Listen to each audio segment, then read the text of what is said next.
আজকে বিএনপির নির্বাচন পরিচালনা কমিটির যিনি প্রধান দলের স্থায়ী কমিটির সদস্য নজরুল ইসলাম খান তিনি বলেছেন একটি রাজনৈতিক দল রাজধানী সহ দেশের বিভিন্ন স্থানে বাড়ি বাড়ি গিয়ে ভোটার আইডি কার্ডের নাম্বার সংগ্রহ করছে, এনআইডির পাশাপাশি মোবাইল নাম্বার, বিকাশ নম্বর সংগ্রহ করছে, মোবাইল ব্যাংকিং নম্বর, ভুয়া এনআইডি কার্ড তৈরি করে নির্বাচন প্রক্রিয়াতে প্রতিবন্ধকতা সৃষ্টি করতে পারে। আপনারা একটি রাজনৈতিক দল সমঝোতা হোক বা না হোক, তারপরেও আপনাদের চোখে এরকম কোনো আচরণ ধরা পড়েছে কিনা, আপনারা এমন কোনো শঙ্কা দেখছেন কিনা? আলহামদুলিল্লাহ, এইটার সূত্র ধরে আমি অনেকগুলো কথা জবাব দিয়ে যাই। সেটা হলো, আবু নাসের রহমতুল্লাহ ভাই যেভাবে কথা বলছেন তিনি সব কিছুর মধ্যে সন্দেহ খুঁজে পান।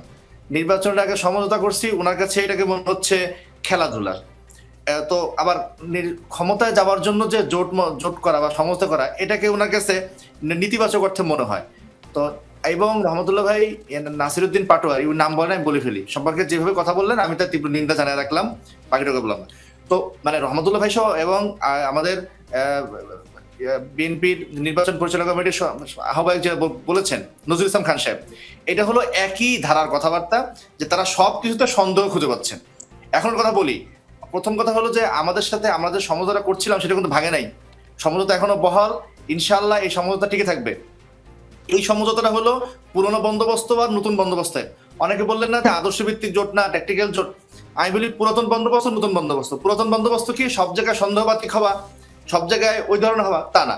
এখন ধরেন যদি আমি ঘরে ঘরে যাই, আমি যদি সবার সাথে ঘরে ঘরে কথা বলি, এটা দোষের হবে কেন? এটা তো আরো আরো আমার ভালো দিক যে আমি এবার রাজনীতিটাকে মানুষের দৌড় গোড়ায় নিয়ে যাচ্ছি। এই ভালো দিকটাকে ওই পুরনো বন্দোবস্ত দোষে বানায় ফেলছে। তো আমরা সেটাকে বলতে চাই না, আমরা ইতিবাচক দেখতে চাই। আর একটা কথা বলে রাখা, মামুন ভাই যেটা বললেন যে এনসিপি যেভাবে বললেন, আসলে হবে না। মানে এনসিপি আসুক সেটা আমরাও চাই, এনসিপির আশাটা আসলে ইস্যু না। হ্যাঁ, ওইটা একটা পদ্ধতি নিয়ে ইস্যু, এবং এটা বড় কথাও না। আমরা মনে করি এটা আলোচনা হচ্ছে, আমাদের মধ্যে চমৎকার একটা সমঝোতা আছে, সেটা হয়ে যাবে। আর একটা প্রশ্ন রহমতুল্লাহর কাছে করলেন না যে আমরা বিএনপি জোটে যাচ্ছি কিনা, ভাই ওই ওই আশাও নাই, চিন্তাও নাই, এবং এটা আমরা আসলে শত মনে করি না। কারণ আমরা বারংবার বলছি বিএনপিকে আমরা পুরনো বন্দোবস্তের ভালো দল হিসেবে মনে করি। তা আমাদের বাংলাদেশ ৫ আগস্টের পরে আমরা পুরনো বন্দোবস্তে ফেরত যেতে চাই না। হ্যাঁ, আর রাজনীতিতে শেষ কথা নাই। সেটা ধরেন আওয়ামী লীগের সাথে যদি আমি জোট করি তাহলে অবশ্যই শেষ কথা আছে, ফ্যাসিবাদের সাথে জোট করা যাবে না।